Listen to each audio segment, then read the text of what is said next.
अकबर का साला हमेशा से ही बीरबल की जगह लेना चाहता था। अकबर जानते थे कि बीरबल की जगह ले सके ऐसा बुद्धिमान इन संसार में तो कोई नहीं। फिर भी जोरू के भाई को सीधी ना तो नहीं बोल सकते थे। ऐसा करके वो अपनी लाडली बेगम की बेरुखी मोल नहीं लेना चाहते थे।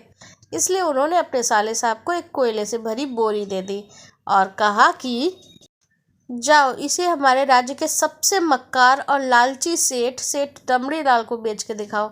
अगर तुम यह काम कर गए तो मैं तुम्हें बीरबल की जगह वजीर बना दूंगा। अकबर की इस अजीब शर्त को सुनकर साला अचंभे में पड़ गया।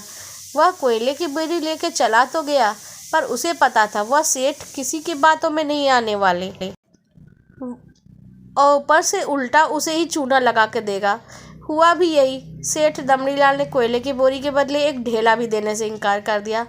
वह साला अपना सा मुंह लेके महल लौट आया और अपनी हार स्वीकार कर ली। अब अकबर ने वही काम बीरबल को करने के लिए कहा। बीरबल कुछ सोचे फिर बोले, सेठ दमड़ीलाल जैसे मक्कार और लालची सेठ को एक कोयले की बोरी क्या, मैं सिर्फ एक कोयले का टुकड़ा ही 10,000 रुपये में बेच कर आऊँगा। यह बोल के वह तुरंत वहाँ से रवाना हो गया। सबसे पहले उसने एक दर्जी के पास जाके एक मखमली कुर्ता सिलवाया, हीरे मोती वाली मालाएं गले में डाली, महंगी जूती पहनी और कोयले को बारीक सुरमे जैसा पिसवा लिया। फिर उसने पिसे कोयले को एक सुरमे की छोटी चमकदार डिब्बी में भर लिया। इसके बाद बीरबल ने अपना भेष बदल लिया और एक मेहमान घर में रुक के इश्तिहार दे दिया, बगदाद से बड़े सेठ आए हैं जो करिश्माई सुरमा बेचते हैं, जिसे आंखों में लगाने से मरे हुए पूर्वज दिख जाते हैं और यदि उन्हें कोई धन गड़ा है तो उसका पता बता देते हैं। यह बात शहर में आग की तरह फैल गई। सेठ दमड़ीलाल को भी यह बात पता चली।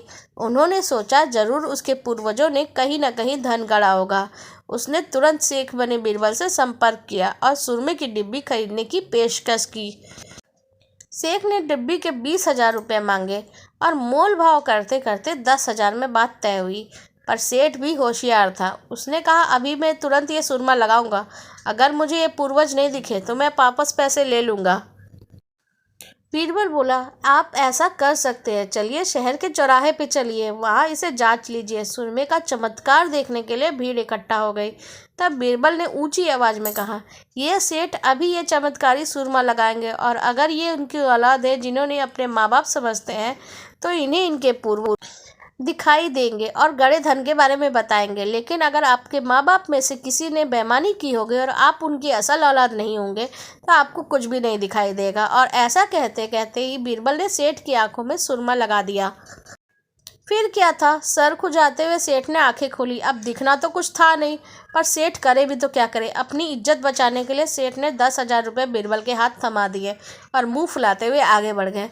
बीरबल फौरन अकबर के पास पहुंचे और रुपये थमाते हुए सारी कहानी सुना दी।